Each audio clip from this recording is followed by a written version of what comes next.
वो जी माता पिता बेटे बेटियों को, खासकर बेटों को बचपन से लेकर युवावस्था तक क्या कैसे शिक्षित करें कि वो अपना नशा मुक्ति के बिना सुखी दाम्पत्य जीवन लीड कर सके। नशा मुक्ति के बिना, बिना नशे के, हाँ बिना नशे के, बिना नशे के हाँ सुखी दाम्पत्य। हाँ पहले इसमें बात यह है ना कि माता पिता को अगर शास्त्रों का ज्ञान नहीं है, माता पिता स्वयं सत्संगी नहीं है, माता पिता स्वयं धर्म से नहीं चलते, माता पिता कभी भजन नहीं करते, और वो बेटों का सुधार क्या करेंगे? माता पिता बालक कहीं बुलावे, उधर भरे सोई जतन सिखावे। अब वो यही सिखाएंगे ना कैसे रुपया कमाना है, कैसे क्या मनमानी आचरण करने हैं। अब उनको खुद धर्म का ज्ञान नहीं तो कैसे? जो धर्मात्मा माता पिता हैं, जो शास्त्र का स्वाध्याय किए हैं या संतों का संग किए, वो अपने बालकों को भगवत शिक्षा देना प्रारंभ कर देते हैं। सुनो, सुबह उठो, पहले धरती के चरण छो, और हमारे चरण छो, पापा के चरण छो।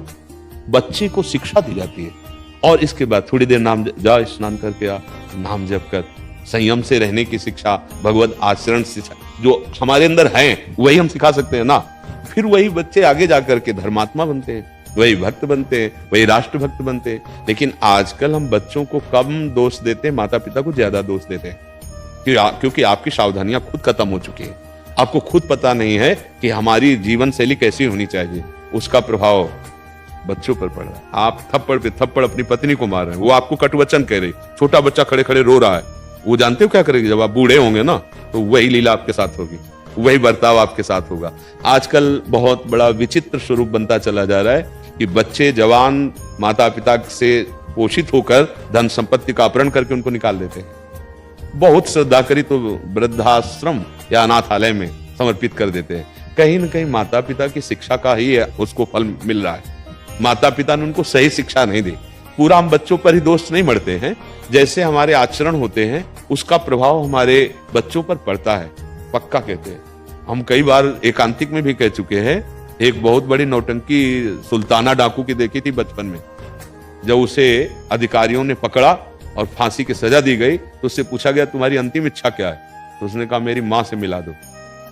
मां लाई गई, कहा बेटा सो इसे लपट करके दांत से नाक काट ली थी ऐसे। तो उनका ऐसा क्यों किया? अधिकारियों ने पूछा, बोले पहली दुश्मन ये हमारी है। हम एक पेंसिल चुराई थी और कहा मां ये पेंसिल चुरा के लाया। तो उनका बढ़िया बेटा, लिखने के काम में आएगा।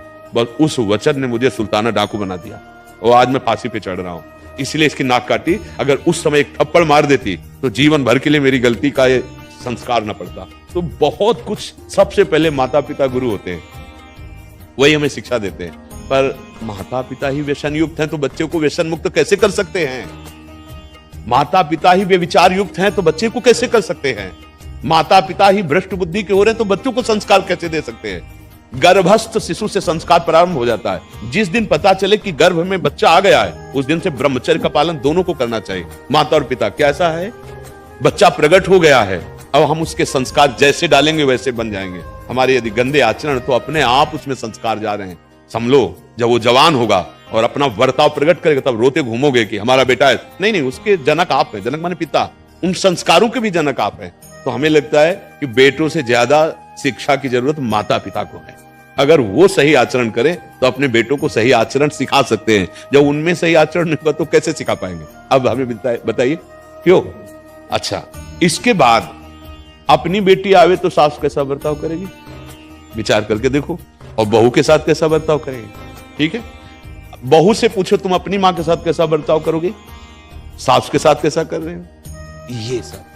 ये जो गृहस्थी के चरित्र हैं ये सब भ्रष्ट होते चले जा रहे हैं। ऐसे कई, आप लोग तो संसार में समाचार सुनते होंगे, आप देखते हैं कि बूढ़ी माँ को बेटा मार रहा है, या बूढ़ी सास को बहू पिटाई कर रही है, या सास ससुर पति तीनों मिलकर के बहू की पिटाई कर रहे हैं। ये क्या है?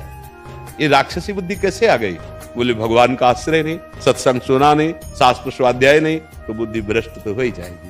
भगवान के आश्रय के बिना दैवी हेसा गुणमयी मम माया दुरत्यया, ये दुरत्यय माया है। किसी भी तरह कितना भी कमा लो, शांति नहीं मिलने वाली, सुख नहीं मिलने वाला, कुछ भी भोग लो, भगवान का आश्रय ले लो, नाम जप करो, और बड़े बूढ़ों जो माता पिता परिवार, उनकी भगवान मानकर सेवा करो। सच्ची मानना, भगवान प्रसन्न हो जाएंगे।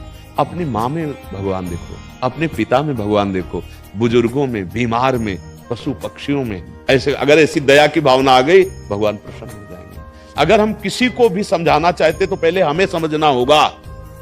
अगर हम केवल कोरा उपदेश करें प्रभु, तो यहां का जो तांडव होगा काम क्रोध का, वो 4 दिन के बाद बाहर आ जाएगा, अपने आप चल। उपदेश तभी लागू होते हैं जब स्वयं में वो स्थिति हो, स्वयं में वो आचरण हो। हम बच्चों को बनाना चाहें बहुत अच्छे और हमारे आचरण अच्छे नहीं तो नहीं बना सकते।